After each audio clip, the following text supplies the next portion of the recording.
London में आदिल राजा और brigadier Rashid Naseer के दरमियान जो डेफेमेशन सूट है उसका ट्रायल शुरू हो गया है। सफीना, आदिल राजा आज आए थे अदालत में इस समाअत के लिए। वो कहता है मुझे खौफ है, मुझे मार देंगे। आज राशिद नसीर पर आदिल राजा के वकला ने जिरा की। जी जी, आज इराकी वकील की ज्यादा तवज्जो हमारे पाकिस्तान के आईएसआई के डिपार्टमेंट के ऊपर थी, रादर देन जो है ब्रिगेडियर रिटायर्ड राशिद नसीर के ऊपर। आईएसआई के बारे में सवालों के जवाब में राशिद नसीर साहब ने आईएसआई का दिफा किया या कहा कि वो आप आईएसआई से पूछें, मैं उनका तर्जुमान नहीं हूँ। मेरे जो ओथ है उसके एथिक के मुताबिक मैं कोई भी ऐसी चीज डिस्क्लोज नहीं करूंगा। शहजाद अकबर साहब ने आज की हेयरिंग में कोई कंट्रीब्यूट किया?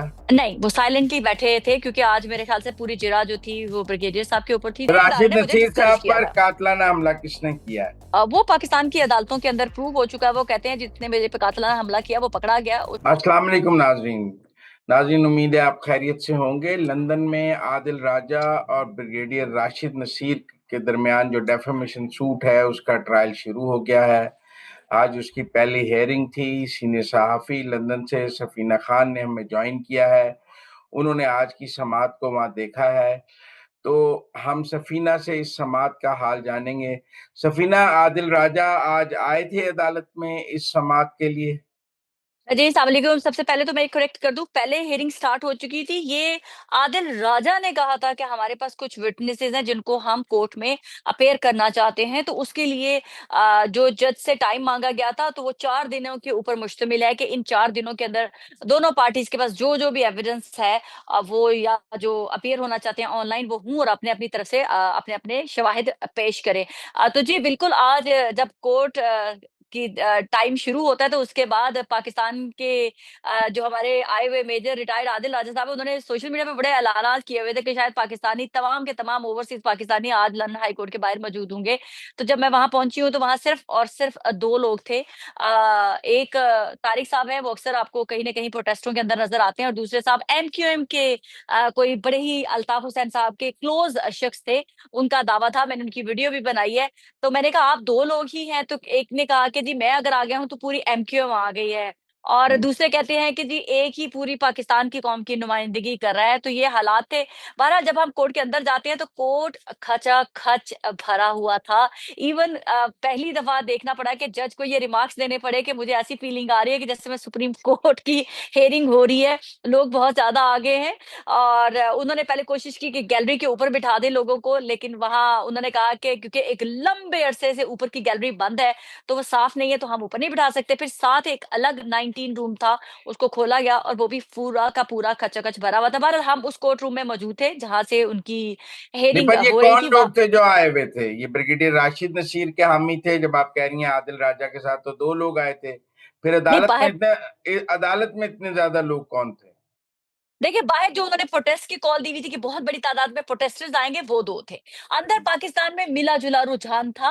कुछ पीटीआई के वही चेहरे जो प्रोटेस्ट करने के लिए बाहर होते हैं, वो अंदर बड़े सिविलाइज तरीके से अंदर बैठे हुए थे। वो क्या हम कह सकते हैं कि वो आदिल राजा या जो शहजाद अकबर है उनके इन्फ्लुएंस में आए हुए थे। मैंने पहले ये स्टोरी ब्रेक की थी कि शहजाद अकबर काफी लोगों से मीटिंग्स कर रहे हैं और उनको लोगों को यंगस्टर्स को इन्फ्लुएंस कर रहे हैं कि जी आप आए कोर्ट के अंदर। और उसके आज मुझे शवाहिद मिले कि कुछ लोग उनसे कन्विंस होके आए थे कोर्ट के अंदर। बारह बड़े सिविलाइज तरीके से बैठे हुए थे। वो तो हर बंदे का राइट है, कोर्ट में जाएं आप हेयरिंग सुन सकते हैं।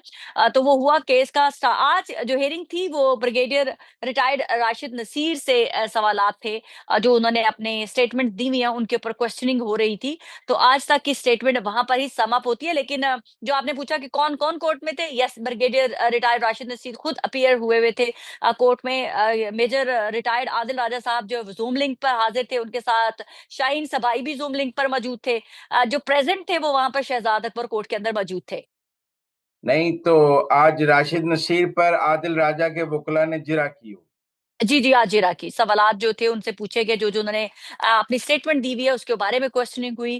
तो वो तमाम मोस्टली उनके कैरियर के मुताबिक मुतलिक ही सवालात थे। वैसे टू द पॉइंट जो ट्वीट्स के मुतलिक है वो जज साहब रेस कर रहे थे सवालात। तो मुझे ऐसे, जो मैंने पहले स्टोरी ब्रेक की थी कि ये जो इन्होंने वकील बनाया है नया, उस वकील की ज्यादा तवज्जो हमारे पाकिस्तान के आईएसआई के डिपार्टमेंट के ऊपर थी, रादर देन जो है ब्रिगेडियर रिटायर्ड राशिद नसीर के ऊपर। लेकिन उन्होंने फिर सवाल किए कुछ जिसका बड़ा ही जो अगर हम एज ए ज्यूरी बैठे हुए वॉच कर रहे हूँ तो स्मूथली थी, और ब्रिगेडियर रिटायर्ड राशिद नसीर बड़े ही कॉन्फिडेंस के साथ हर बात का जवाब दे रहे थे, हर सवाल को नॉकआउट कर रहे थे। कुछ ऐसे सवाल जो जज ने उठाए थे वो कल की हेयरिंग में क्लियर हो जाएंगे। मसलन कुछ बता सकती हैं कैसे सवालात थे? उनका ज्यादा वकील का फोकस पाकिस्तान की आईएसआई के मुतालिक था, सवालात के ऊपर। क्या आपका कौन सा रैंक था, आप वहां पर क्या पोजीशन, इस सॉर्ट ऑफ अ थिंग। नहीं तो उनसे पूछा गया राशिद नसीर के ऊपर जो आदिल राजा ने उन पर इल्जामात लगाए हैं, उन इल्जामात के हवाले से सवालात किए जी गए? जी, उनके उनके मुतालिक सवालात हुए, ब्रिगेडियर रिटायर्ड राशिद नसीर ने उनके बड़े तफसीलन जवाब दिए। नहीं, उन्होंने क्या उन इल्जामात की तरदीद की या उन इल्जामात को एक्सेप्ट किया? नहीं नहीं नहीं नहीं, जो ये देखे वो तो क्वेश्चनिंग जो है वो मेजर रिटायर्ड आदिल राजा के वकील कर रहे थे, और जवाब जो है वो ब्रिगेडियर रिटायर्ड राशिद नसीर दे रहे थे। डेफिनेटली वो जो उन्होंने अपनी स्टेटमेंट्स दी हुई थी वो उसको ऑन कर रहे थे हर बात को। और आईएसआई के बारे में सवालों के जवाब में राशिद नसीर साहब ने आईएसआई का दिफा किया या कहा कि वो आप आईएसआई से पूछें, मैं उनका तर्जुमान नहीं हूं? नहीं नहीं, उन्होंने कहा कि अब मैं हाजिर ड्यूटी नहीं हूं, और मैं मेरे मेरे जो ओथ है उसके एथिक के मुताबिक मैं कोई भी ऐसी चीज डिस्क्लोज नहीं करूंगा जो आप पूछेंगे। हाँ, जो जनरल पब्लिक में है उन बातों का मैं जवाब जरूर दूंगा, जो पहले ही लोगों के नॉलेज में है या जनरल नॉलेज के लिए, लोगों की पब्लिक के लिए अवेयरनेस के लिए होगा, वो मैं उसके जवाब दूंगा। बाकी अगर कुछ ऐसा सवाल होगा तो मैं उसको डिक्लाइन करूंगा। अच्छा, अंडर ओथ हूँ। जी आदिल जी। राजा शहजाद अकबर साहब ने आज की हेयरिंग में कोई कंट्रीब्यूट किया? नहीं, वो साइलेंटली बैठे थे, क्योंकि आज मेरे ख्याल से पूरी जिरा जो थी वो ब्रिगेडियर साहब के ऊपर थी, तो उन्हीं उन्हीं से तो सवालात हो रहे थे। राशिद नसीर साहब पे आज जिरा मुकम्मल हो गई है या कल भी जारी नहीं, रहेगी? अभी मुकम्मल नहीं होगी मेरे ख्याल से। जो जहां तक पॉइंट खत्म हुआ था, क्योंकि 2 बजे हेयरिंग स्टार्ट हुई थी, 4:30 बजे खत्म हुई थी, 2.5 घंटे मुसलसल होती रही हेयरिंग। तो कल भी यही जो आज जहां छोड़ा गया है वहीं से कल का सिलसिला शुरू होगा। नहीं तो राशिद नसीर साहब की बतौर आईएसआई के सेक्टर कमांडर पॉलिटिकल इंटरवेंशन पर सवाल नहीं हुए कि आप पॉलिटिक्स में इंटरवेंशन करते थे? नहीं नहीं, वो पॉलिटिक्स इंटरफेयर पे कोई सवाल नहीं हुआ। नहीं, पॉलिटिक्स पे कोई सवाल नहीं हुआ। कोई सवाल नहीं हुआ। पॉलिटिक्स पे और कोई सवाल नहीं हुआ, जर्नली सवाल हुए थे। उन्होंने कहा हमारा काम था, ये हमारी जॉब थी जो हम करते थे, वो तो हम हर हर हर एजेंसी करती है, और हमारी एजेंसी तो जरूरी साबित तमाम मुल्कों की करती है। तो उन्होंने अच्छे जवाब दिए। और आदिल राजा साहब आज कुछ बोले या नहीं? नहीं नहीं, कुछ नहीं, वो जूम लिंक के ऊपर सिर्फ हेयरिंग देख रहे थे और सुन रहे थे। नहीं तो शोर तो बहुत था इस हेयरिंग का कि ये बड़ा टेस्ट केस है, इससे पाकिस्तान का मुस्तकबिल बदल जाएगा, इससे आईएसआई को बहुत डेंट पड़ेगा। आप लगती हैं है? आज आईएसआई का बहुत नुकसान हो गया नहीं, आज कौन सा की। डेंट? हेलो, आप रुक जाए इधर ही। कौन सा डेंट? कहाँ आपने ये बातें सुनी है लाला लैंड नहीं, वाली के? वो कह रहे थे कि आज तो आईएसआई को एक शिकस्त हो जाएगी नहीं इस नहीं, केस एक्सक्यूज में। मी, ये देखिए पहले एक तो मुजम्मिल साहब, ये बात क्लियर करना बहुत ज्यादा जरूरी है। केस आदिल राजा वर्सेस आईएसआई नहीं है, और ना ही आदिल राजा वर्सेस पाकिस्तान है। ये इंडिविजुअल दो पर्सनालिटीज के दरमियान केस था, जिससे एक जो रिटायर्ड ब्रिगेडियर हैं राशिद नसीर साहब, उनके खिलाफ हद तक एंगेज जो ट्वीट्स की गई, डेफामेटरी ट्वीट्स की गई थी, वो लेकर उनको बर्तानिया के कोर्ट में आए हुए हैं, और मेजर रिटायर्ड आदिल राजा के खिलाफ वो केस है। ये खुदा ना खास्ता किसी आईएसआई के खिलाफ केस नहीं नहीं है, पर किसी पाकिस्तान के खिलाफ केस नहीं नहीं है। पर वो ट्वीट्स आदिल राजा ने ब्रिगेडियर राशिद नसीर के खिलाफ तब की जब वो आईएसआई के सेक्टर कमांडर थे।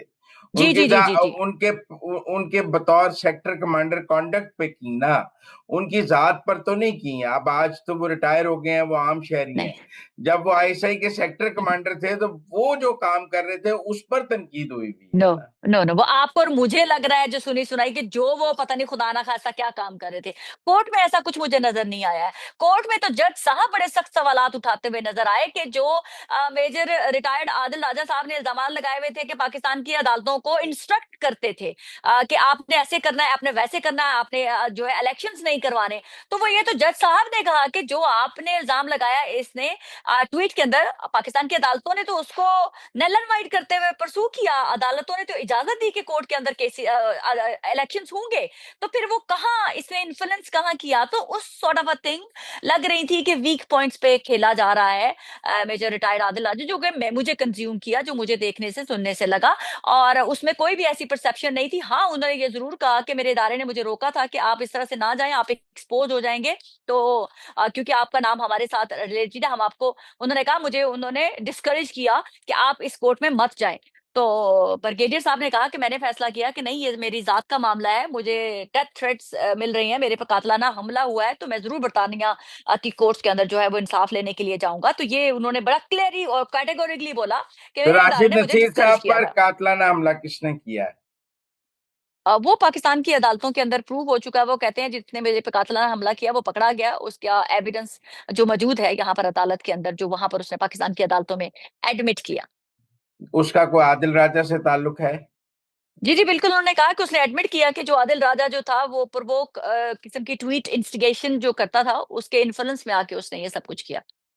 और बल्कि बल्कि बड़ी ही खूबसूरत बात हुई, आई विश कि मैं वो जाके बोल पाती। ऐसा खूबसूरत किस्म का सिनेरियो क्रिएट करके दिया मेजर रिटायर्ड आदिल राजा ने कि वो बैंग ऑन हैमरिंग की गई। क्योंकि जब उनके वकील ने पूछा कि आपकी जान को खतरा है यूके में भी, तो उसने कहा भी आप उसी मेन गेट से अंदर आए, आपने बाहर के मनाजिर देखे कि क्या हो रहा था बाहर। तो मुझे तो ऐसा लग रहा था कि अल्लाह ताला का शुक्र अदा कर रहे होंगे ब्रिगेडियर रिटायर्ड राशिद नसीर के, अल्लाह तूने आदिल राजा ने दुआएं की लोगों के सामने कि आए गिड़गिड़ाए, और आज जो उनका पॉइंट जो था वो प्रूव हुआ।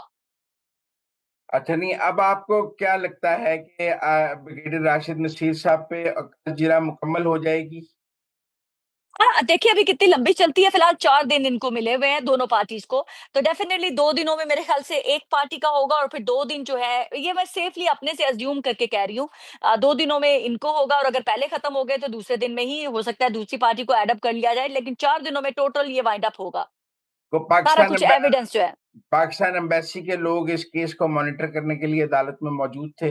मैं मुझे एक भी चेहरा नजर नहीं आया, एक भी अच्छा। चेहरा। क्योंकि हम तो पाकिस्तान के एम्बेसी के अंदर ऑलमोस्ट इन एंड आउट होते रहते हैं, एक एक चेहरा हमने पहचाना हुआ है। वहां पर कोई भी जो चेहरा एम्बेसी का नहीं था। हाँ, पाकिस्तान की पॉलिटिकल पार्टीज के लोग थे, तहरीक इंसाफ के लोग थे, पीएमएलएन के लोग थे, नासिर भट्ट साहब वहां पहुंचे हुए थे। तो ये मुझे इन्फ्लुएंस नजर आया पॉलिटिकल पार्टीज का। नासिर भट्ट साहब आदिल राजा की हिमायत में वहां पहुंचे हुए थे? नहीं नहीं, वो कहते हैं मैं बैरिस्टर बैरिस्टर क्या नाम है उसका, शहजाद अकबर को सवाल करने आया हूँ। कहते हैं मैंने उसे पूछना था, वो भाग गया है। तो वो उन्होंने अपना ही एक उनका चल रहा था। वो कहते हैं मैं तो ये मुझे अदालतों में लेके गया था पाकिस्तान की, मेरी जिंदगी अजाब की हुई थी, मैं शिकार हुआ हूँ, मैं था विक्टिम। ये जो आप विक्टिम बन के बैठा हुआ है यहाँ पर, इससे मैं सवाल पूछना चाहता हूँ कि तुमने मेरी जिंदगी अजाब की हुई थी, मेरे भतीजों को उल्टा लटकाया हुआ था तुमने, हम पे कातलाना मुझे कातिल डिक्लेयर किया हुआ था। मैं इन्हीं अदालतों से कहते हैं मैं सुरखरू हुआ था, जहां आज वो खुद बैठा हुआ है। नहीं तो नासिर भट्ट साहब फिर ब्रिगेडियर राशिद नसीर की हिमायत में आए हुए थे? नहीं, उन्होंने कहा कि मैं शहजाद अकबर के लिए आया हूँ, उससे सवाल पूछ रहे हैं। डेफिनेटली कहते हैं कि मैं पाकिस्तान के साथ हूँ, मैं पाकिस्तान की पाक-फौजी, बल्कि सवाल मैंने अभी लगाऊंगी, ट्वीट करूंगी। मैंने उनसे कहा भी कि ये आप पाक फौज को क्यों बीच में ला रहे हैं, क्योंकि ये तो पाक फौज का नहीं है केस, ये तो दो इंडिविजुअल्स का केस है। तो उन्होंने कहा लेकिन वो ब्रिगेडियर साहब हैं तो हमारे पाक फौज के ना, रिलेटेड रहे हैं।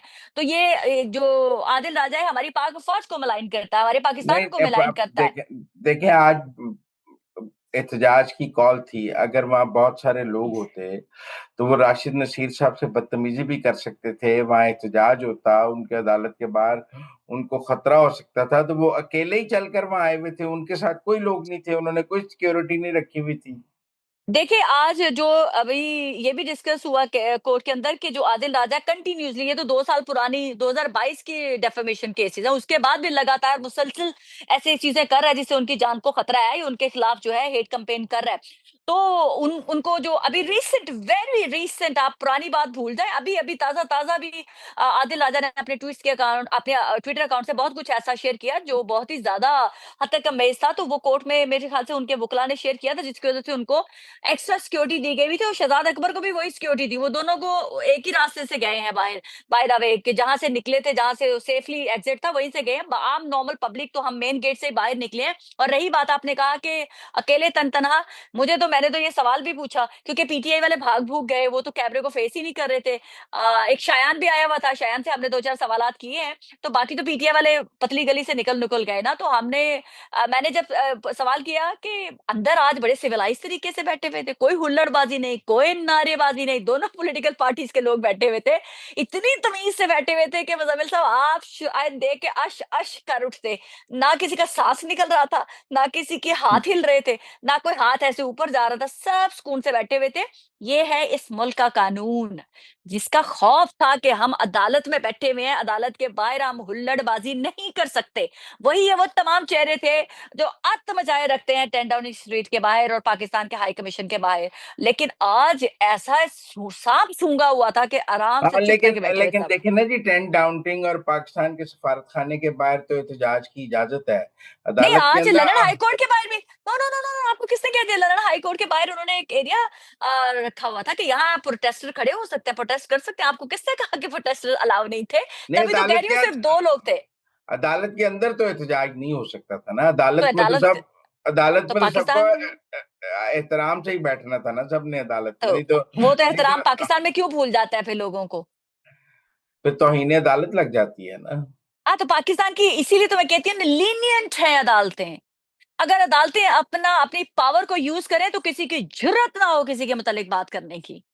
अब इसमें शहजाद अकबर साहब ने गवाही देनी है, शाहीन शबाई ने गवाही देनी है और आदिल राजा ने गवाही देनी है, तीन आदिल गवाहियां। राजा ने देना है, जिरा होगी, क्रॉस क्वेश्चनिंग होगी, एंड डेफिनेटली मेरे ख्याल से मेहदी साहब का भी बोला जा रहा है कि वो भी आएंगे, तो यानी कि मेहदी ऑन जूम पे, जूम पे। तो वो शाहीन शबाई और मेहदी लंदन नहीं पहुंच रहे। ना कोई भी मतलब नहीं। अरे शहजाद अकबर के अलावा जिनका केस है, आदिल राजा साहब, वो कोर्ट में नहीं आए तो आप कमाल कर रहे हैं। वो बेचारे शाहीन सबाई बुजुर्ग है, पता नहीं उनसे सीढ़ियां भी उतरी जाती हैं घर की या नहीं, वो यहाँ आते। आई मीन, आदिल राजा क्यों अदालत में नहीं आए? वो कहता है मुझे खौफ है, मुझे मार देंगे। कौन मार देगा? उनके साथ तो अल्लाह जाने। पूरी पीटीआई खड़ी यह है। पता नहीं, शहजाद अकबर भी तो आए ना आज अदालत में, उनको तो किसी ने कुछ नहीं किया। उनकी भी जान को खतरा है हालांकि। तो राशिद नसीर साहब से खतरा है आदिल राजा को कि वो ना मार दें अरे इनको। राशिद नसीर साहब पर कातलाना हमला हो चुका हुआ है, यहाँ पर उनको डेथ थ्रेटनिंग कॉल्स आ चुकी हुई हैं, तो वो तो फिर भी पहुंचे हुए थे। शहजाद अकबर तो आदिल राजा के दोस्त ही हुए ना, उनके विटनेस है, तो वो तो पहुंचे हुए थे। वो भी हौसला दे सकते हैं आदिल राजा साहब को कि आ जाए, कुछ नहीं हुआ भाई, मैं चुप करके गया था, अदालत में बैठा था, आ गया हूँ, तुम भी आ जाओ। पता नहीं क्यों उनको राशिद शायद नसीर ज्यादा और डर है। शहजाद अकबर के दरमियान कोई गुफ्तगू हुई आज? अरे नहीं नहीं नहीं नहीं, वो ऐसे बिल्कुल राइट एज पे बैठे हुए थे और बिल्कुल लेफ्ट पे जो है वो ब्रिगेडियर साहब बैठे हुए थे। ब्रिगेडियर साहब के साथ उनका कोई स्टाफ, कोई पीए, नो नो कोई नो नो, कोई बेटा, कोई उनके, बच्चा, नो नो कोई फैमिली, कोई कुछ? नो नो, उनके सोलिसिटर्स थी, बैरिस्टर थे, दैट्स इट, 4 लोग थे उनके साथ, जो उनके ही वुकला टीम थी। वुकला टीम थी। तो आप मुझे फिर आज से मुझे ये तो नहीं लगता कि 4 दिन में ये केस कंक्लूड हो जाएगा।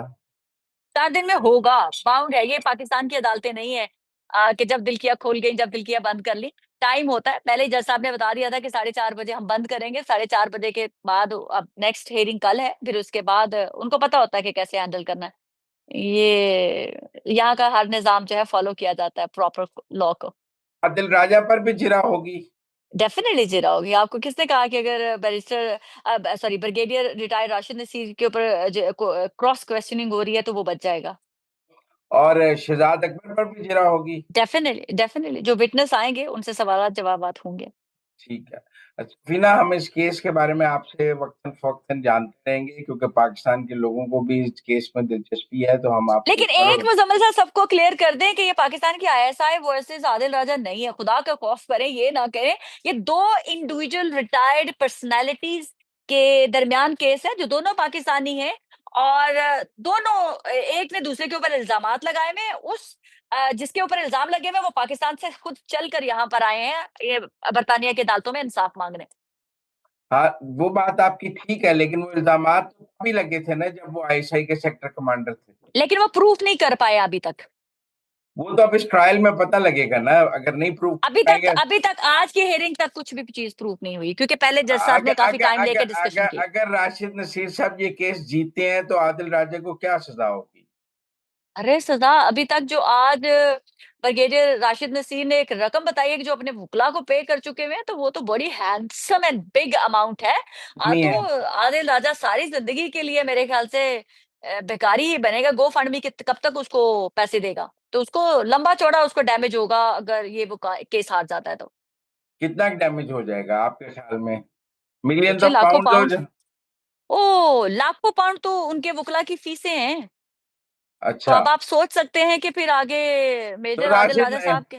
ये सवाल भी तो होगा ना कि राशिद नसीर साहब के पास लाखों पाउंड कहाँ से आए?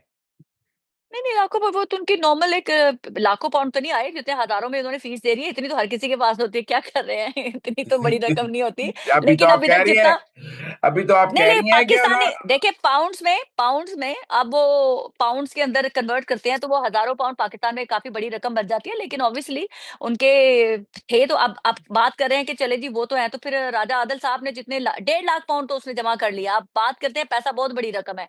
1.5 लाख पाउंड जो उसने गो फंड मी में जमा किया था, आदिल राजा ने एक भी वकील को पे नहीं किया। उसने कहा ये फ्री ऑफ कॉस्ट काम कर रहे हैं, तो वो पैसा कहाँ लेके जा रहा है? उसको भी तो जो उसके डोनर्स हैं वही उसको ले जा सकते हैं कोर्ट में कि इसने झूठ बोल के ब्लफ करके हमसे पैसा इकट्ठा किया है।